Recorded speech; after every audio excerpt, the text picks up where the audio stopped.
China, about 68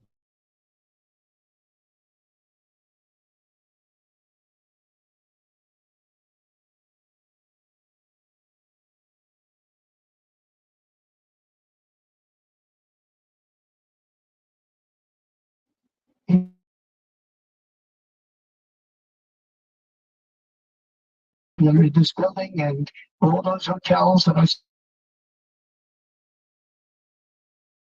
tax on tips. No tax on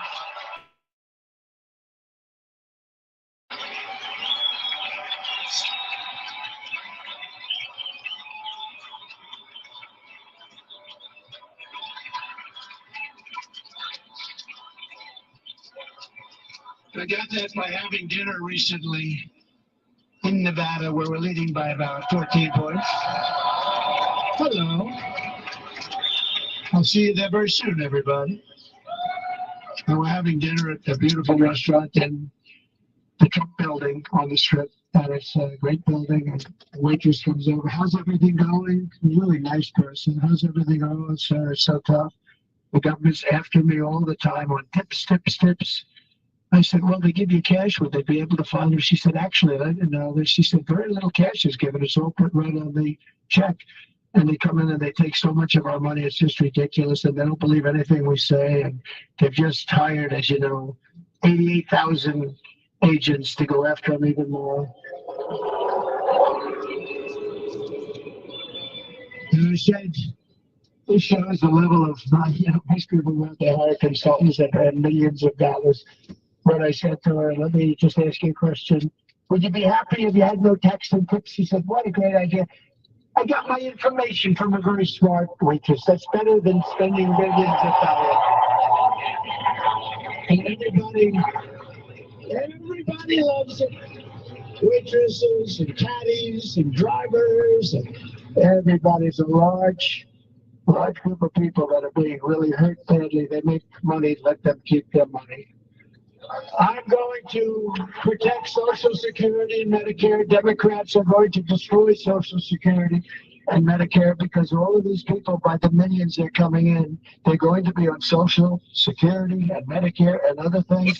My phone died earlier while I was having a conversation with a fellow veteran. Y'all probably caught some of it. You know, that Arkansas gets a black and mild. On the middle. We're doing.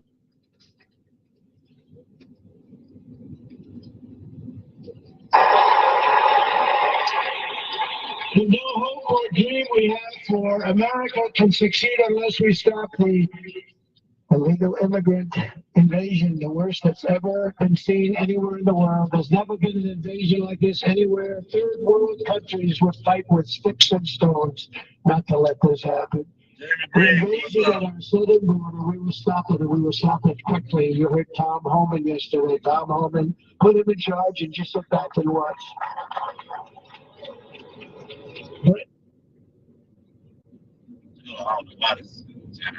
Oh.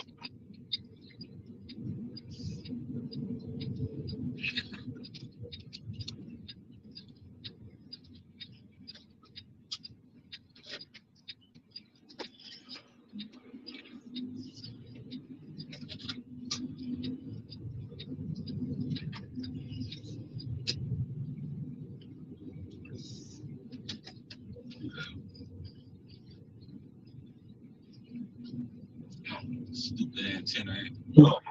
For 4 years, we moved them out, and it was a pleasure. But ICE would go right into a pack of these killers, and you see fists flying, you see everything flying, and they put them in a paddy wagon back, and they get them out of our countries. Weren't pulled up, and I said, tell them that we're not giving them economic aid anymore. The next day, I got calls from all of these countries that were billions of dollars we spend on economic aid to countries that does us, frankly, no good. And the next day I was called by everybody. I couldn't take all the calls. Sir, what's the problem? I said, you won't take your killers back that you sent in caravans into America. You won't take them back. Well, sir, if you'd like us to, we would give very serious consideration to doing that. And within 24 hours, they were being taken back. For years and years, when I first came in, they said President Obama tried to get him to go back, and they wouldn't accept him. They put planes on the runway so you couldn't leave the plane. They closed the road so you couldn't take the buses at all, have to turn back. As soon as they said no more economic aid of any kind to any country that does that, they called back and they said, sir, it would be a great honor to take MS-13. We love them very much. We love them very much, sir. We'll take them back. Part of the Republican platform is our pledge to end this sacred and sovereign borders of the United States. Day one.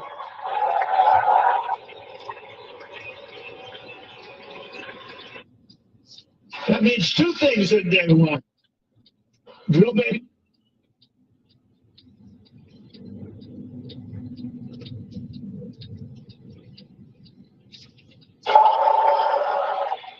And by the way, and I think everybody as a Republican, as a patriot in this room, most Democrats, we want people to come into our country, but they have to come into our country legally. Legally. Less than 4 years ago, I handed this administration the strongest border in American history. But you can see on the chart that saved my life, that was the chart that saved my life. I said, look at it, I'm so proud of it. I think it's one of the greatest, it was done by the Border Patrol, one of the greatest charts I've ever seen. It showed everything just like that. You know the chart. Oh, there it is. That's pretty good. Wow.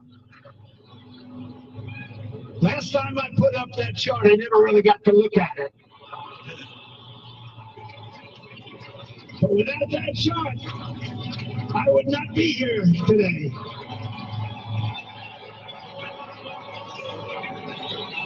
Never got to look at it.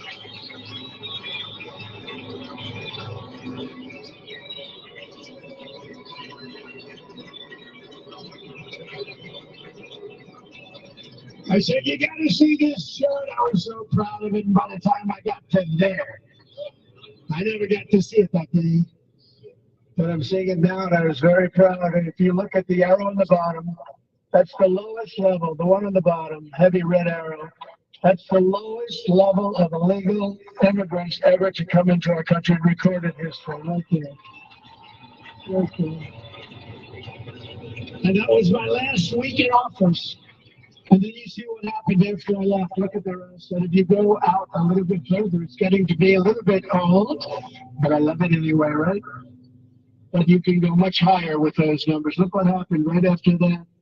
The invasion began. We had the opposite. We stopped the invasion, but the invasion that we stopped was peanuts by comparison to what happened after I left. Look at what happened after I left.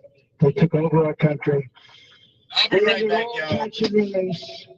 We shut down asylum fraud, stopped human trafficking, and forged historic agreements to keep illegal aliens on foreign soil. We want them to stay on this soil.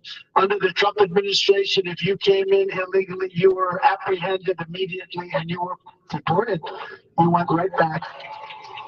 The current administration terminated every single one of those great Trump policies that I put in place to seal the border. I wanted to seal border. Again, come in, but come in legally. You know how unfair it is? So many people, hundreds of thousands of people, have been working for years to come into our country. And now they see these people pour into our country at levels that are unprecedented. It's so unfair. And we're not going to do it. We're not going to stand for it. They suspended wall construction, ended remain in Mexico. We had a policy, remain in Mexico. You think that was easy to get from the Mexican government? But I said, you must give it to us. If you don't give it to us, there will be repercussions. And they gave it to us. But not easy. Canceled our Safe Third agreements. Demolished Title 42, implemented nationwide catch and release. That's catch and release where we catch them and release them into our country. We catch them and release them into Mexico. It was a slight difference. And to 93, this is the previous administration, 93 executive actions to throw open our border to the world. The entire world is pouring into our country because of this Very foolish administration. The greatest invasion in history is taking place right here in our country. They are coming in from every corner of the earth, not just from South America, but from Africa, Asia, the Middle East. They're coming from everywhere. They're coming at levels that we've never seen before. It is an invasion indeed, and this administration does absolutely nothing to stop them. They're coming from prisons. They're coming from jails. They're coming from mental institutions and insane asylums. The press is always on me because I say this. Has anyone seen Silence of the Lambs? The late, great Hannibal Lecter. He'd love to have you for dinner. That's insane asylums. They're emptying out their insane asylums. And terrorists are coming in at numbers that we've never seen before. Bad things are going to happen. Meanwhile, our crime rate is going up while crime statistics all over the world are going down because they're taking their criminals and they're putting them into our country. A certain country, and I happen to like the president of that country very much, but he's been getting great publicity because he's a wonderful shepherd of the country. He says how well the country's doing because the crime rate is down. And he said he's training all of these rough people. They're rough. He's training them. And I've been reading about this for 2 years. I think, oh, that's wonderful. Let's take a look at it. But then I realized he's not training them. He's sending all of his criminals, his drug dealers, his people that are in jails, he's sending them all to the United States. And he's different in that he doesn't say that. He's trying to convince everybody what a wonderful job he does in running the country. Well, he doesn't do a wonderful job. And by the way, if I ran one of the countries, many countries from all over, I would be worse than any of them. I would have had the place totally emptied out already.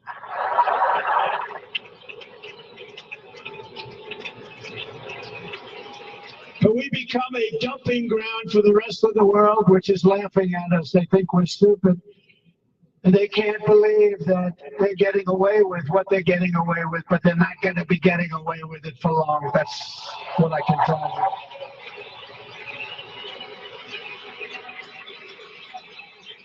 you. In Venezuela, Caracas, high crime. Caracas, Venezuela. Really dangerous place, but not anymore. Because in Venezuela, crime is down 72%. In fact, if they would ever win this election, I hate to even say that, we will have our next Republican convention in Venezuela because it will be safe. Our cities will be so unsafe, we won't be able, we will not be able to have it there. In El Salvador, murders are down by 70%. Why are they down? Now, he would have you convinced that because he's trained murderers to be wonderful people. No. They're down because they're sending their murderers to the United States of America. This is going to be very bad. The bad things are going to happen, and you're seeing it happen all the time. That's why, to keep our families safe, the Republican platform promises to launch the largest deportation operation in the history of our country. Even larger than that of President Dwight D. Eisenhower from many years ago. You know, he was a moderate, but he believed very strongly in borders. He had the largest deportation operation we've ever had.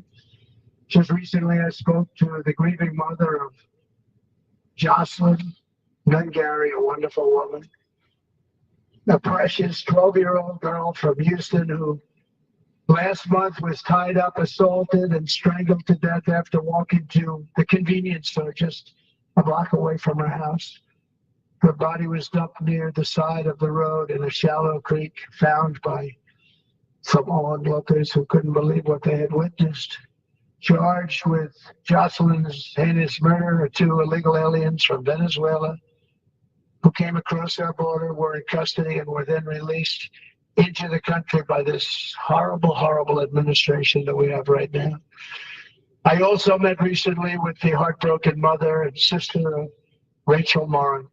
Rachel was a 37-year-old mom of 5 beautiful children who was brutally raped and murdered while out on a run. She wanted to keep herself in good shape. It was very important to her. She was murdered. The monster responsible first killed another woman in El Salvador before he was led into America by the White House. His White House let them in.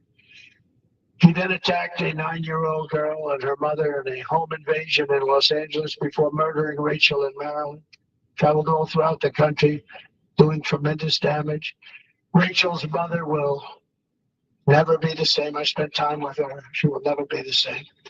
I've also met with the wonderful family of Laken Riley, the brilliant 22-year-old nursing student. She was so proud of being first in her class, who was out for a jog on the campus of the University of Georgia when she was assaulted, beaten, and horrifically killed. Yet another American life was stolen by a criminal alien set free by this administration. These were incredible people we're talking about. These were incredible people who died. Tonight, America, this is my vow. I will not let these killers and criminals into our country.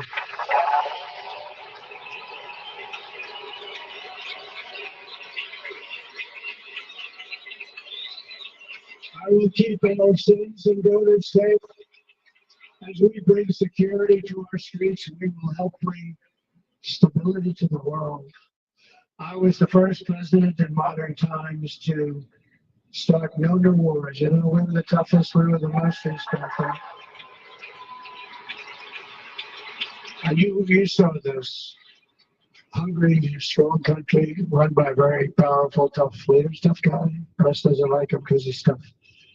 And he came out recently, they were asking him about an interview. The whole world is exploding. What's happening? What's going on? Viktor Orban, Prime Minister of Hungary, very tough man. He said, I don't want people coming into my country and blowing up our shopping centers and killing people. But they said to him, tell us what's going on, what's happening, what is it? He said, there's only one way you're going to solve it. You got to bring President Trump back to the United States because he kept everybody at bay. He used a word I wouldn't use because I can't use that word. Because you'd say it was braggadocious. The press would say he was a braggart. I'm not a braggart. But Viktor Orban said it. He said Russia was afraid of him. China was afraid of him. Everybody was afraid of him.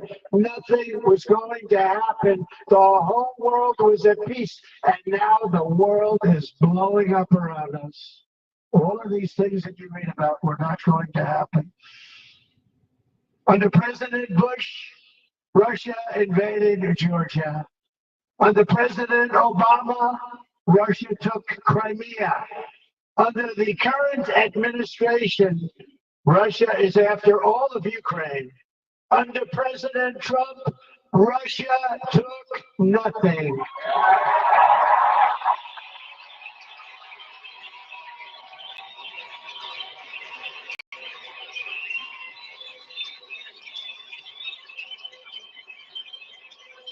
We defeated 100% of ISIS in Syria and Iraq. Something that was said to take 5 years, sir. It'll take 5 years, sir. We did it in a matter of a couple of months. We have a great military. Our military is not woke. It's just some of the fools on top that are woke.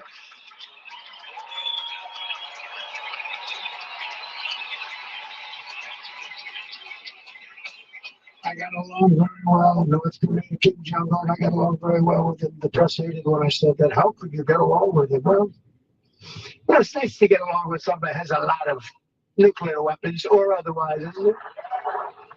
See, the old days they said that's a wonderful thing. Now they say, how could you possibly do that?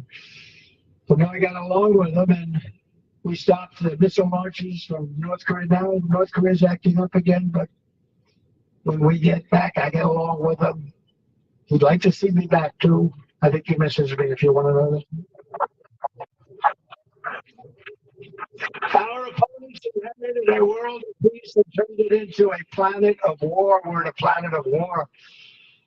Look at that attack on Israel. Look at what's happening with Ukraine. The cities are just bombed out. how can people live like that where buildings, massive buildings are falling to the ground?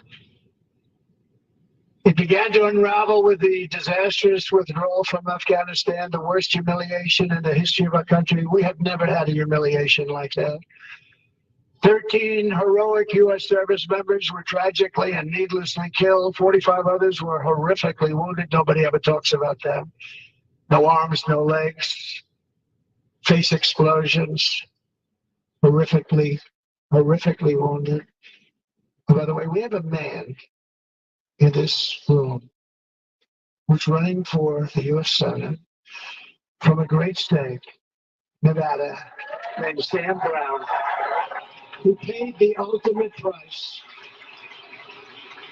Thank you, Sam. Thank you, Sam. Thank you. He paid the biggest price probably ever paid by anybody that is running for office, and I think he's going to do great.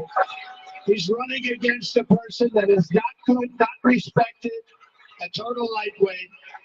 But Sam, I think, paid really, we're talking about it with some of the senators that are working so hard for Sam, but he paid the biggest price of any senator ever to run for the Senate. I don't think anybody's ever what he did. He was a real hero, a really great person that he's running, and I hope that everybody gets out and votes for Sam Brown.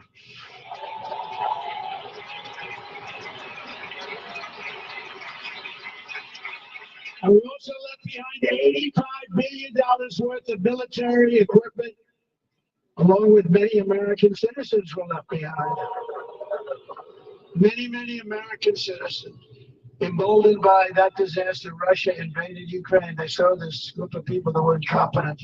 We took the soldiers out first. No, we're going to take the soldiers out second. If they would have followed my plan, we had a great plan. But the plan only kicked in if they did everything perfectly. And they weren't doing things perfectly, so we said it doesn't kick in. 18 months in Afghanistan, we didn't have one, so they were killing them left and right, snipers. And I spoke to the head of the Taliban. We've heard this story. Abdul, still there, still the head of the Taliban. The press got on me. Why would you speak to him? I said, because that's where the killing is. I don't have to speak to somebody that has nothing to do with it. And I told him, don't ever do that. Don't ever do that again. Don't ever do that again. You're going to stop. Because during the Obama administration, many great people and soldiers, a lot of soldiers were being killed from long distance. And he said, if you keep doing that, you're going to be hit harder than anybody's ever been hit by a country before.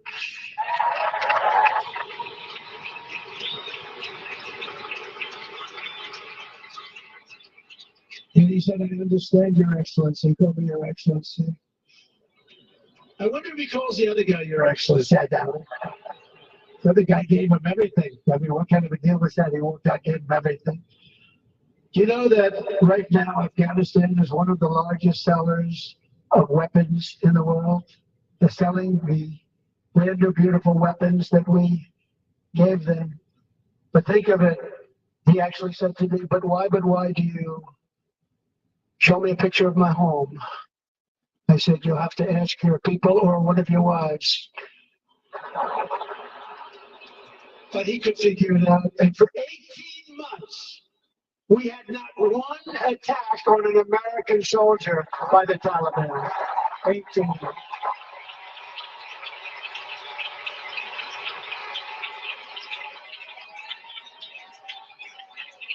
And then we had that horrible day where soldiers were killed. I was not there because of a ridiculous election. But we had that horrible attack. And they also gave up Bagram, one of the biggest bases anywhere in the world, air bases anywhere in the world, the longest runways, most powerful, hardened, thickened runways. We gave it up. And I liked it not because of Afghanistan. I liked it because of China. It's 1 hour away from where China makes their nuclear weapons. And you know who has it now? China has it now. We were keeping that. And now China is likewise circling Taiwan, and Russian warships and nuclear submarines are operating 60 miles off the coast in Cuba. Do you know that? No, the press refuses to write about it. If that were me running this country and we had nuclear submarines in Cuba, I will tell you that the headlines every day would be, what's wrong with our president? You don't even hear this. You're not hearing about this. Russia has nuclear submarines and warships 60 miles away, Mr. Congressman, from Miami, by the way, happens to be here, correct? In Cuba. And that would not be stood for somebody else. They don't want to mention it, but now maybe they will. And the entire world, I tell you this, we want our hostages back, and they better be back before I assume office, where you will be paying a very big price.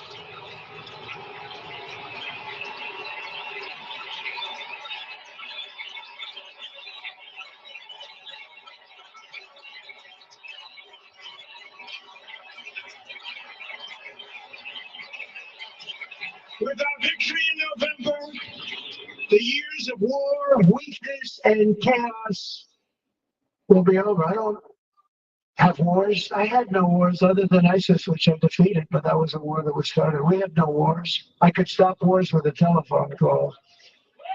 I could stop wars with just a telephone call. If properly stated, it would never start. We will replenish our military and build an Iron Dome missile defense system to ensure that no enemy can strike our homeland. And this great Iron Dome will be built entirely in the USA. We're going to build it in the USA. And Wisconsin, just like I gave you that massive ship contract, and you're doing a very nice job, Governor, right? Thank you, Governor. And they're doing a great job. In fact, I had a little design change. We gave them a tremendous, or essentially what we used to call destroyers.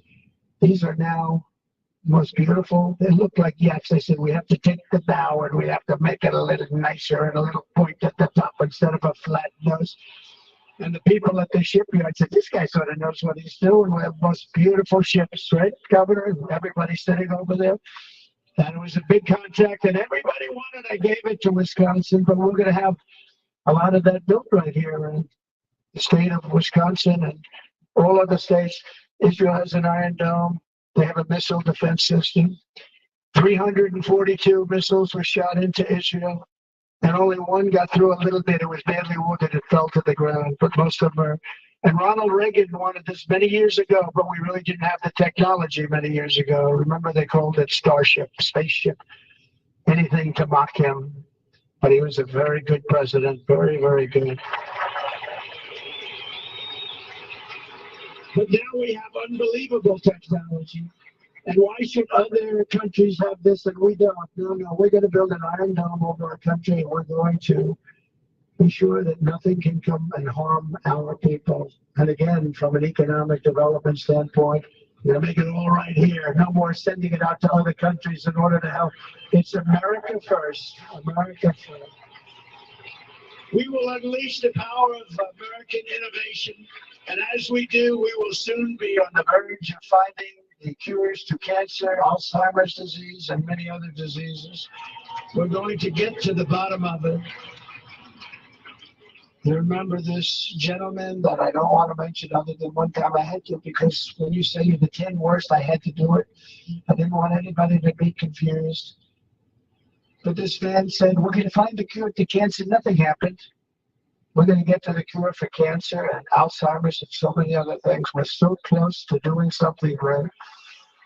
But we need a leader that will let it be done. We will not have men playing in women's sports. That will end the meeting.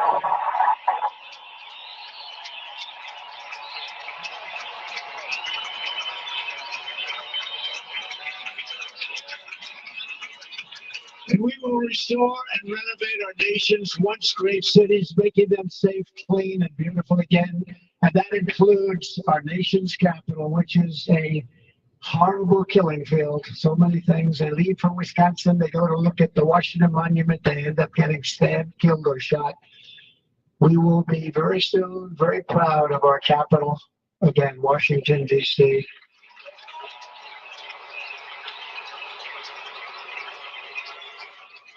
America is on the cusp of a new golden age, but we will have the courage to seize it. We're going to take it. We're going to make it a current. And we're going to bring this into a golden age like never seen before. Remember this, China wants to do it, Japan wants to do it, all of these countries want to do it. We have to produce massive amounts of energy if we're going to produce the new. If you look at some of the things that have been done and some of the things that we're going to do, but AI needs literally twice the electricity that's available now in our country. Can you imagine? But instead, we're spending places where they recharge electric cars. They built 8 chargers in Central Location, North Midwest. 8 chargers for $9 billion. Think of them as a tank for filling up your gas. Think of it. They spent $9 billion on 8 chargers, which didn't work. And if you were going to do this all over our country, this crazy electric mandate, if you're going to do this, and by the way, I'm all for electric. They have their application. But if somebody wants to buy a gas-powered car, gasoline-powered car, or a hybrid, they're going to be able to do it. And we're going to make that change on day 1.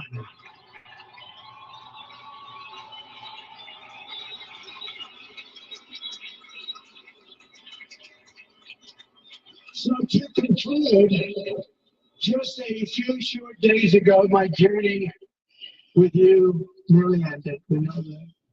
And yet, here we are tonight, all gathered together, talking about the future promise and a total renewal of a thing we love very much. It's called America. We live in a world of miracles. None of us knows God's plan or where life's adventure will take us. I want to thank Franklin Graham for being here tonight. He's an outstanding man. He wrote me a note recently. I have a lot of respect for him. Sir, I love your storytelling. I think it's great in front of these people. I left it, sir. Please do me one favor. It won't make any difference. Please don't use any foul language. I was a little embarrassed, I said. He said, it won't make any difference. Actually, the story's not quite as good, but I've been very good. The story is not quite as good, to be honest.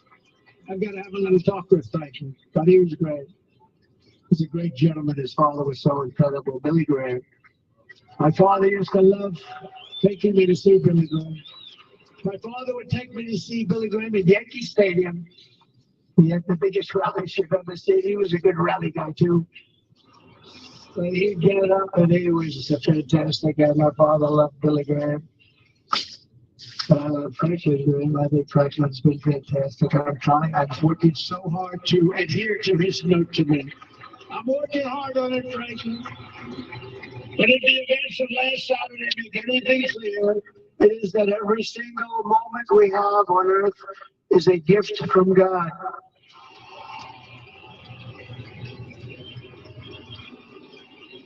We have to make the most of every day for the people and for the country that we love. The attacker in Pennsylvania wanted to stop our movement, but the truth is the movement has never been about me. It has always been about you. It's your movement. It's the biggest movement in the history of our country going forward. It can't be stopped. It can't be stopped. It has always been about the hardworking, patriotic citizens of America. For too long, our nation has settled for too little. We settled for too little. We've given everything to other nations, to other people. You've been told to lower your expectations and to accept less for your families. I am here tonight with the opposite message. Your expectations are not big enough. Not big enough. It is time to start expecting and demanding the best leadership in the world, leadership that is bold, dynamic, relentless, and fearless. We can do that. We are Americans. Ambition is our heritage. Greatness is our birthright.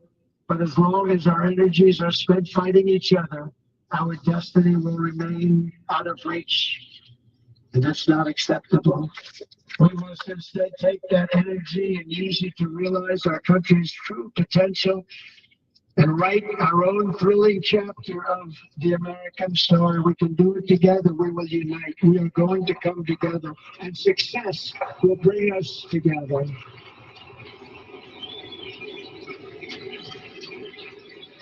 It is a story of love, sacrifice, and so many other things.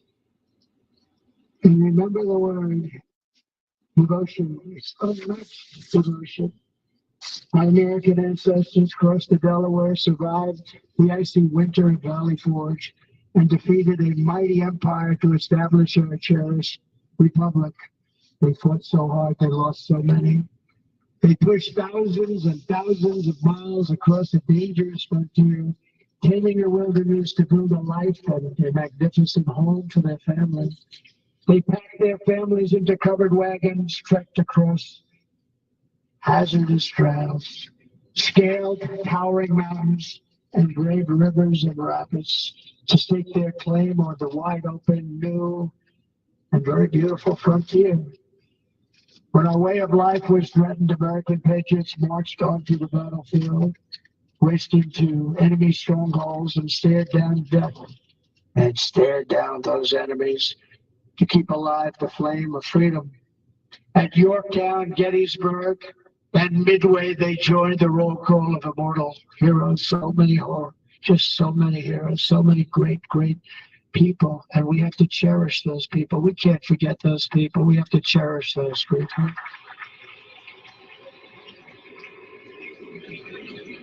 And building monuments to those great people is a good thing, not a bad thing. They saved our country.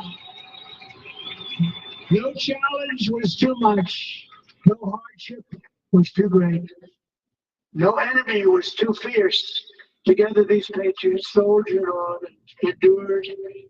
And they prevailed because they had faith in each other, faith in their country, and above all, they had faith in their God.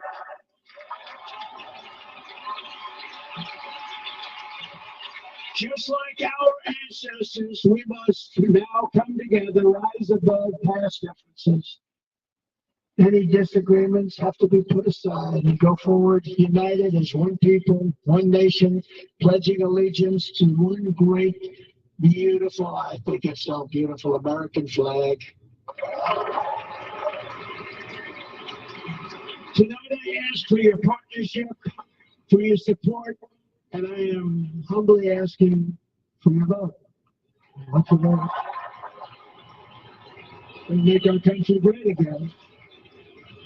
Every day I will strive to honor the trust you have placed in me, and I will never, ever let you down. I promise that. I will never let you down.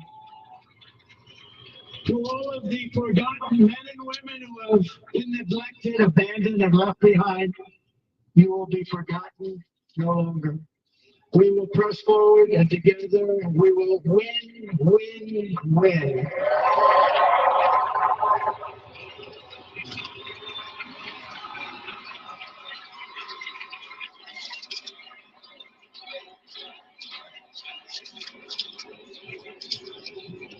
Win, win, win, win, win, win. Nothing will sway us, nothing will slow us, and no one will ever stop us. No matter what dangers come our way, no matter what obstacles lie in our path, we will keep striving toward our shared and glorious destiny, and we will not fail. We will not fail. Together we will save this country, we will restore the republic, and we will usher in the rich and wonderful tomorrows that our people so truly deserve. America's future will be bigger, better, bolder, brighter, happier, stronger, freer, greater, and more united than ever before.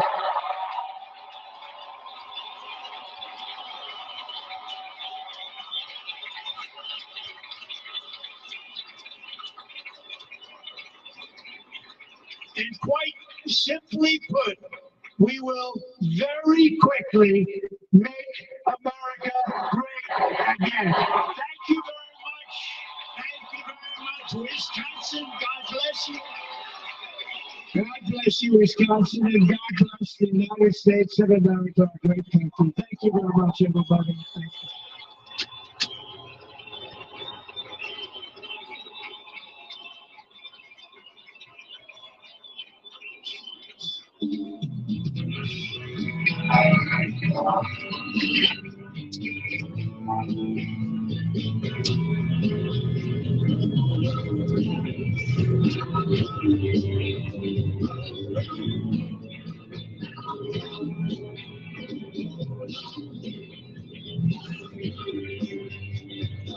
President Trump, man.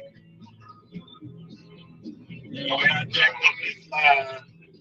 That good conversation I had with another veteran and satellite radio and my phone going dead. I'll catch y'all tomorrow. Appreciate y'all. Love y'all. Good night.